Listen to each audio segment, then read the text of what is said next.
I feel like we could probably do the kind of Joe Rogan length episode of this podcast, but I'm conscious and precious of your time. Is there anything else you guys want to add that people should know, things they should think about and consider before? Like, I quite like the idea that maybe a message for someone that's still using Spotify that's got to this far in this podcast and hasn't thought about leaving might be might not be that urgent and important, but like, what are some of the things that you guys want to just add before we walk out the door? Yeah, actually, that's exactly what I wanted to add. So, basically, to just kind of answer that question, I try not to tell people exactly where they should shop, or, you have to shop here, you're bad, and, shame them if they shop at whatever company, because I don't think that's the way to get a lot more people involved. I think instead it's saying, "Hey, are you interested? Here are some alternatives. See what might work for you. Try some out. See, like, if you could replace some things with maybe some different alternatives." And so I'm not gonna ever say, like, "Don't you absolutely can't, shop or use this music platform," or things like that. And I think people talk a lot about boycotts and whether or not they work and things like that. And I think you can have that debate all day. But what really matters is how you feel when you are using that product or service or buying that thing. Because if you feel shitty every time you use Spotify because you've been listening to everything we're saying, and you're like, I know they don't pay artists. I know they're, taking the profits and funding war through their now former CEO, I guess. But and all of these different things. And if you listen to that and then you go and use Spotify and you feel kind of bad about it, you feel kind of icky, you're like, I don't really want to use this anymore. But I don't have the time or whatever to switch.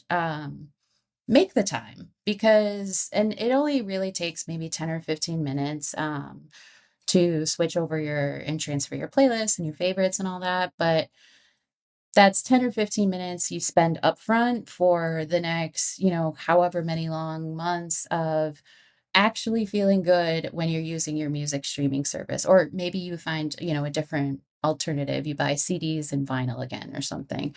But whatever way you're doing it, if you feel good while you're doing it, that contributes to your day-to-day happiness.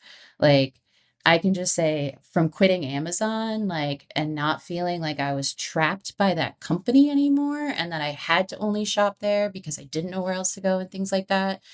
Like, not shopping there anymore, I don't have that cognitive dissonance. I don't have that icky feeling. I just feel good. And I think, like, you can debate and talk about all the different reasons in the world why things are good or bad, but I think if you just listen to yourself and say, "Do I feel good about this or not?" and then make a decision based on that, you're likely gonna feel better in the end. I think that I think that partially the main thing that we are talking about here is a movement back to community and back to mutual aid.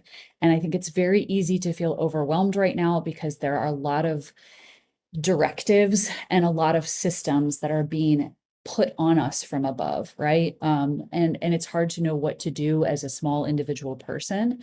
But I just want to, reiterate what Jane Goodall said, which was that we all have a place. We all have power individually to change our world, and acting locally will result in a global change.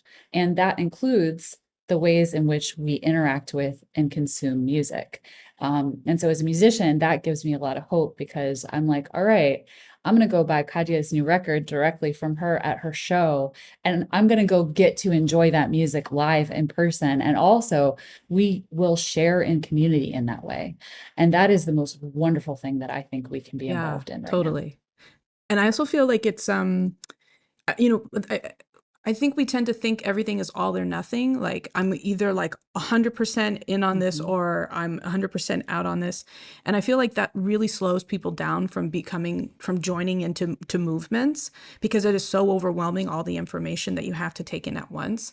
But I would just encourage people to not worry about if they're doing it perfectly from the beginning. Just like take one step. And it's the same as like diets and stuff. We have so many weird, like, oh, I'm going to be on a keto diet, or I'm on this diet or whatever. But it's like at the end of the day, it's like it's about a long-term lifestyle decision that you've made to participate in the health of your community, right? And so it's about like continuously making an effort. It's okay if you get it wrong sometimes, if you slip up and I have to buy this here today. I'm sorry. I'll try and do better next time. It's just not all in necessarily at once. And we can still, over the next couple years, make huge shifts if we're all making an effort in where our money is going and where the power is going. That's my message. I absolutely agree. I think like it's so important to not focus, like there'll be these social media posts about like one day blackouts of, certain stores and companies and things like that, but that doesn't really move the needle. What moves the needle is making long-term sustainable changes. And so that may start with just shopping less at a certain place, or maybe you have to figure out your, local thrift stores that are really good, and, things like that. Like it can take time and it's a process, but as long as you can, commit to it and commit to learning and figuring out what works for you and kind of taking it slow and day by day, I think it's something that's very like achievable.